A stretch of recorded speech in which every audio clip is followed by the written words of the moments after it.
எல்லாருக்கும் வணக்கங்க. Cook to easy சேனலுக்கு உங்களை அன்புடன் வரவேற்கிறேன்.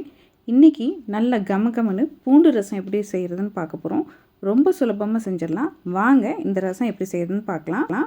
ரசம் செய்கிறதுக்கு ஃபஸ்ட்டு நம்ம ஒரு பொடி ரெடி பண்ணிக்கணுங்க. அதுக்காக 1 டீஸ்பூன் கடலைப்பருப்பு, 1 டீஸ்பூன் தனியா, 1 டீஸ்பூன் ஜீரகம், 1 டீஸ்பூன் அளவுக்கு மிளகு, இது எல்லாத்தையும் ஒரு சின்ன கடாயில் சேர்த்துங்க. அடுப்பை சிம்மில் வச்சு நல்லா வாசனை வர வரைக்கும் வறுத்து எடுத்துக்க போகிறோம். நல்லா கமகமன் வாசனை வர இந்த சமயத்துலங்க இதில் ஒரே ஒரு பச்சை மிளகா, நம்மளுடைய காரத்துக்கு தகுந்த மாதிரி பச்சை மிளகா சேர்த்துக்குங்க. 5 இல்லாட்டி 7 பூண்டு, நம்மக்கிட்ட இருக்க பூண்டோட சைஸை பொறுத்துங்க. அதே போல் ஒரு குத்து கருவேப்பிலை, இது எல்லாத்தையுமே இந்த பருப்பு ஜீரகத்தோடு போட்டு நல்லா ஃப்ரை பண்ணிக்கோங்க. இந்த பருப்பு ஜீரகம் கருவேப்பிலை பூண்டு இது எல்லாமே நல்லா ஃப்ரை ஆனதுக்கப்புறமாங்க இதை ஆற வச்சு பொடி பண்ணி எடுத்து வச்சுக்க போகிறோம். இதுதான் நம்மளுடைய ரசத்துக்கு பேஸான பவுடருங்க. இது வறுத்துட்ருக்க இதே சமயத்துலங்க ஒரு சின்ன பவுலில் ஒரு சின்ன நெல்லிக்காய் சைஸ் அளவு புளியை தண்ணி ஊற்றி ஊற வச்சுக்குங்க. அதே போல் நல்ல ஒரு கைப்பிடி அளவுக்குங்க பூண்டு, ஒரு 25 பல் பூண்டு வரும், அது உரித்து ரெடி பண்ணி வச்சுருக்கோம். இந்த பூண்டு பல்லை நம்ம இடிகளில் போட்டுங்க தட்டி வச்சு எடுத்து வச்சுக்கிட்டோம்னா நமக்கு ரசத்துக்கு ரெடியாக இருக்கும். பாருங்கள், நல்லா நம்ம போட்டிருக்க எல்லா பொருட்களும் கமகமன் வாசனை வர வறுத்து எடுத்தாச்சுங்க. இப்போ ரசம் எப்படி செய்கிறதுன்னு பார்க்கலாம் வாங்க. அடுப்பில் ஒரு கடாயை வச்சு அதில் 1 டீஸ்பூன் அளவுக்கு எண்ணெய் சேர்த்துக்குங்க. எண்ணெய் நல்லா சூடானதுக்கப்புறமா அதில் பெருங்காயம் கட்டி பெருங்காயம் ஒரு சின்ன துண்டு போட்டுக்கிறேன். அந்த பெருங்காயம் நல்லா பொரிஞ்சதுக்கப்புறமாங்க நம்ம மற்ற பொருள்லாம் போட்டு தாளிச்சுக்க போகிறோம். பெருங்காயம் நல்லா பொரிஞ்சிருச்சுங்க. இப்போ 1/2 டீஸ்பூன் அளவுக்கு கடுகு சேர்த்துக்குங்க. ஒரு கொத்தளவுக்கு கருவேப்பிலை சேர்த்துக்குங்க. இது கூடவேங்க 2 வரமிளகாய் எடுத்து வச்சுருக்கேன், அதையும் சேர்த்துக்குங்க. இது எல்லாத்தையும் எண்ணெயிலையும் போட்டு நல்லா ஃப்ரை பண்ணிக்கோங்க. இதெல்லாம் எண்ணெயில் போட்டு நல்லா ஃப்ரை பண்ணதுக்கப்புறமாங்க நம்ம தட்டி எடுத்து வச்சுருக்கக்கூடிய பூண்டு 25 பல் இருக்குது பாருங்கள், அதை எண்ணெயில் போட்டு நல்லா ஃப்ரை பண்ணிக்கணும். நமக்கு இந்த பூண்டு எண்ணெயில் ஃப்ரை ஆகி நமக்கு நல்லா கமகமன் வாசனை வருங்க. அந்த ஸ்டேஜ் வரைக்கும் இந்த பூண்டை நல்லா ஃப்ரை பண்ணி வச்சுக்கணும். பூண்டு ஓரளவுக்கு நல்லா ஃப்ரை ஆனதுக்கப்புறமாங்க இதில் 1/2 டீஸ்பூன் அளவுக்கு மஞ்சத்தூளையும் சேர்த்துங்க.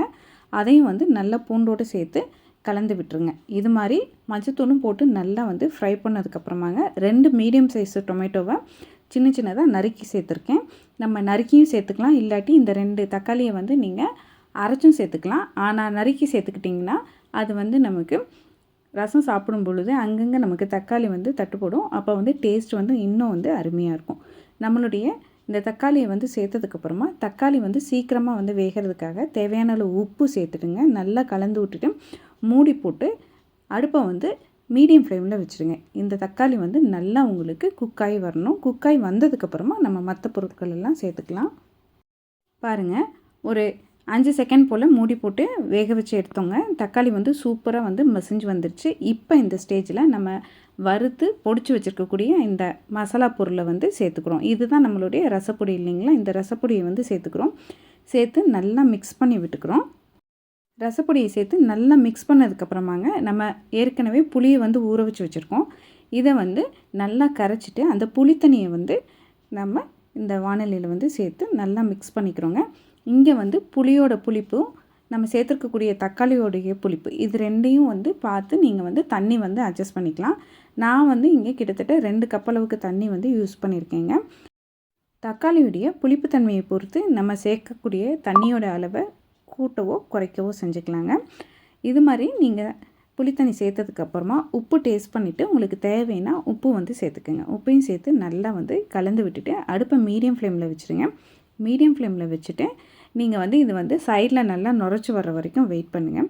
நல்லா நுரைச்சி வந்ததுக்கப்புறமா ஒரு கொத்து கருவேப்பிலையோ இல்லாட்டி நல்லா ஒரு கொத்தளவுக்கு கொத்தமல்லி தலையோ இந்த ரசத்தில் சேர்த்து நல்லா மிக்ஸ் பண்ணிவிட்டு அடுப்பை ஆஃப் பண்ணிவிட்டு மூடி போட்டு ஒரு 5லேருந்து 10 நிமிஷம் போல் விட்டிங்கன்னா அதனுடைய ஃப்ளேவர் எல்லாம் நல்லா ரசத்தில் இறங்கி நமக்கு ரசம் கமகமன்னு வாசனையாக இருக்குங்க. ரொம்ப ரொம்ப சுலபமாக செஞ்சிடலாம். அவ்வளோதான், அருமையான பூண்டு ரசம் சூப்பராக ரெடி ஆயிடுச்சுங்க. நம்ம வெளியில் ஹோட்டலில் சாப்பிட்ற மாதிரியே இருக்கும் இந்த ரசம்.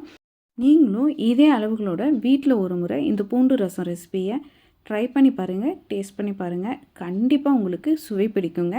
நம்ம வெளியில் ஹோட்டலில் சாப்பிட்ற மாதிரி அதே ரிச்னஸோட இந்த பூண்டு ரசம் நம்ம வீட்டிலே ரெடி பண்ண முடியும். கண்டிப்பாக நீங்கள் ட்ரை பண்ணி பார்க்கணும்.